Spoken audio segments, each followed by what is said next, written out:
À quelques semaines du premier tour des élections présidentielles, 10 personnes bretonnes influentes s'associent dans l'écriture d'un ouvrage collectif qui s'intitule Du rêve au possible, ou comment bâtir un grand projet décentralisé où la Bretagne doit s'appuyer sur ses propres ressources, qu'elles soient humaines, naturelles et matérielles, pour s'en sortir et sans attendre un État-providence et surtout jacobin.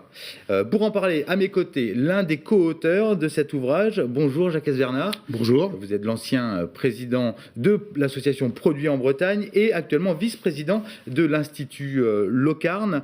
Avant de vous retrouver, une question, tout à l'heure on l'abordera un peu plus profondément, mais une question, cet ouvrage coïncide avec des échéances électorales cruciales et un peu flou, on va dire. Y a-t-il un lien, Jacques Bernard ? Il n'y a pas de lien, parce que nous avons pris la décision d'écrire collectivement cet ouvrage fin août 2016. Voilà. Et il se retrouve que les dates de calendrier de sortie, c'est pas nous qui les définissons, sont définies avec les distributeurs, et ils ont choisi de le faire mi-mars. Bon, mais tout compte fait, ça tombe assez bien, parce que ce qu'on y dit à l'intérieur de cet ouvrage, ce qu'on y écrit, prend encore plus de sens aujourd'hui, où, permettez-moi le qualificatif de foutoir national n'a jamais été aussi vrai. Et nous on dit, si en Bretagne, nous, on a une carte à jouer, c'est maintenant. Parce que nous, on est encore dans une région où on a le sens des valeurs très profondes. Le point de départ de cet ouvrage, Jacques Bernard, a un constat cinglant sur notre région, notamment sous la plume de Marc Halévy. Alors Marc Halévy, pour ceux qui ne le connaissent pas, c'est un physicien, il est prospectiviste, mais c'est aussi un philosophe. Pour lui, j'ouvre les guillemets, la Bretagne d'aujourd'hui, pour 1000 raisons, sans doute part en quenouille. Elle mérite mieux, elle doit prendre son avenir en main, elle doit se reconstruire forte, fière et prospère. Avant de proposer justement un modèle curatif qu'on va être amené à aborder tout à l'heure, la situation économique, Jacques Bernard, en Bretagne, est-elle si difficile que ça ? Est-ce qu'on va droit dans le mur ? Il faut être clair, le socle de notre économie en Bretagne a quelques difficultés. Il a échappé à personne qu'en ce moment, l'agriculture ne va pas bien. Il a échappé à personne que les agriculteurs eux-mêmes ne vont pas bien. Il suffit de regarder réalistement le drame de Plumieux. Et ça veut dire ça quoi ? Alors le drame de Plumieux, pour ceux qui ne le savent pas, c'est en effet une agricultrice de Plumieux qui s'est suicidée pendue dans sa salle de traite. Voilà. Alors que l'exploitation fonctionnait normalement.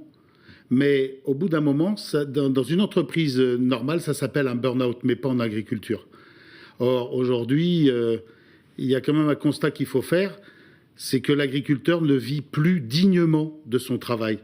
Mais posons-nous la question collectivement. Sommes-nous pas tous responsables ? Parce qu'à un moment donné, c'est nous qui décidons aussi du prix qu'on doit payer l'aliment. Cet aliment exceptionnel qui est fabriqué au quotidien par tous ces hommes et ces femmes. Aliment exceptionnel qui nous est reconnu à travers la planète. La Bretagne est une région d'exception à ce titre-là. Mais on a l'impression que tout ça, c'est normal, tout ça, ça va perdurer. Non, si on n'y prête pas attention, non. Or, c'est le socle absolu de notre économie. C'est un savoir-faire qui nous est reconnu partout. On doit le préserver. L'armor, l'argoite, l'armor, l'argoite, exactement. Valeurs fortes. Les valeurs fortes. Et puis, n'oublions jamais que si ces agricultrices et ces agriculteurs ne sont plus là demain, la Bretagne, c'est une jachère. Moi, je n'ai pas envie de voir la Bretagne en jachère. Et j'ai envie de manger bien, de manger même très très bien. Et contrairement à la légende ou à ce qu'on essaye de nous faire croire dans des magazines nationaux qui sont à charge tout le temps contre l'agriculture bretonne, non, cette agriculture est parfaitement en bon état de point de vue qualitatif, sanitaire, mais elle n'est pas en bon état d'un point de vue financier.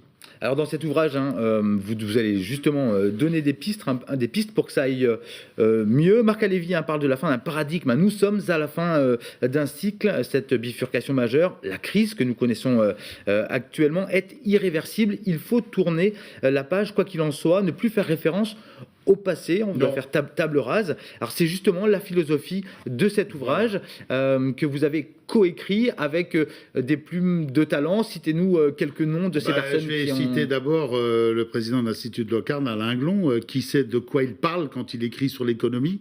Vous savez, quelqu'un qui a dirigé plus de 5000 personnes, c'est vraiment de quoi il parle quand il parle d'économie. Ça a été à la tête du groupe.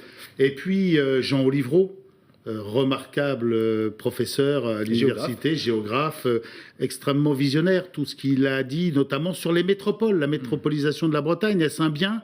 Moi, je pense comme lui que non, c'est pas un bien. On doit absolument irriguer la Bretagne de partout. C'est-à-dire qu'on a la Bretagne centrale, on a une richesse exceptionnelle dans la Bretagne centrale. Alors pourquoi on concentre sur des métropoles ?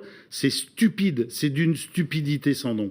On a aussi Yves Brun, qui est un expert comptable de très haut niveau, qui nous donne là des références absolument incontournables et imparables. Notamment sur la question des impôts. Voilà.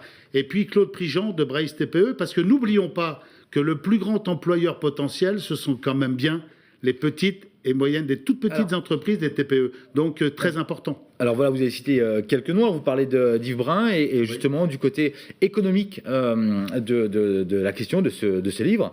Voilà, on parle d'un système pyramidal qui est terminé, que ce soit dans le modèle économique ou dans le modèle aussi, je dirais, politique et étatique. Pour vous, c'est la fin d'un cycle, hein, on l'abordait juste avant. Qu'est-ce qu'il faut faire aujourd'hui ? On doit remettre tout à plat. Soyons un tout petit peu lucides et sérieux. On va être un des derniers pays au monde à être dans un système pyramidal. Il doit rester quoi, la Corée du Nord peut-être, un truc comme ça. Vous êtes un petit peu fort, mais oui, mais non, mais à un moment donné, tout ne peut pas se décider de Paris. Nous, on est quand même nombreux à plaider depuis des années un modèle réellement de décentralisation, mais forte, une véritable décentralisation. Pas ce qui a été fait jusqu'à maintenant, une vraie décentralisation. Politique aussi. Bien sûr, mais évidemment, politique aussi, parce que nous pensons exactement, je ne vais pas dire encore comme les Allemands, parce qu'à chaque fois, mais la Suisse est un très bon modèle de ce point de vue-là. On ne parle jamais de la Suisse, mais la Suisse est un modèle extraordinaire, avec une décision au plus proche au travers des cantons. Oui, qu'on peut comparer, puisqu'il y a quasiment le même nombre d'habitants en Suisse qu'en Bretagne. Voilà. Ou l'Irlande, si vous préférez, si on peut comparer avec l'Irlande. Alors, des pistes à proposer, parmi les pistes que vous avez abordées, on parle notamment des dépenses volontaires obligatoires. Alors, ce qu'on appelle les dépenses volontaires obligatoires, il faudra aller assez vite parce que le temps passe. On parle des charges supportées par les foyers comme l'eau, l'électricité, le téléphone, Internet, les transports, la SNCF, autant de services étatisés ou dans lesquels la France a des parts gérées bien souvent depuis Paris. L'association Redeo a lancé des offres régionales concernant notamment le gaz, depuis déjà maintenant 3-4 ans. Bien sûr, qui fournit plus de 600 entreprises aujourd'hui et à des tarifs qui n'ont plus rien à voir avec les tarifs nationaux. Vous proposez notamment d'élargir ce modèle-là. Concrètement, ce serait quoi ? On propose d'élargir le modèle, c'est en train de se faire, donc je peux vous l'annoncer, ça va se faire sur les assurances. Concrètement, c'est quoi, justement la fameuse assurance complémentaire. La Bretagne a un comportement vertueux au regard de la consommation des soins, au regard de la consommation médicale. On est des meilleurs élèves que l'ensemble de la France. Les meilleurs élèves de la classe en France. Eh bien, pourquoi on paierait le même prix que ceux qui trichent ? Qu'est-ce que c'est que cette idée qu'en République d'égalité, l'égalité, c'est la favorisation de la triche? Mais moi, je dis que c'est la favorisation. Il faut favoriser ceux qui sont vertueux. Non. Nous, on prône tout simplement une assurance qui, du coup, respecte le fait que les Bretons soient vertueux. Ce genre, justement, d'exemples et de projets-là? Oui, les transports scolaires. On les a lâchés au profit de grands groupes. On peut très bien se les réapproprier. Vous savez que ça faisait vivre beaucoup de monde, des petites entreprises qui étaient parfaitement gérées, qui gagnaient de l'argent, qui faisaient vivre leur territoire. Aujourd'hui, tout cet argent, il repart où ? Il ne reste pas sur le territoire. Mais qu'est-ce que c'est que cette économie bizarre ?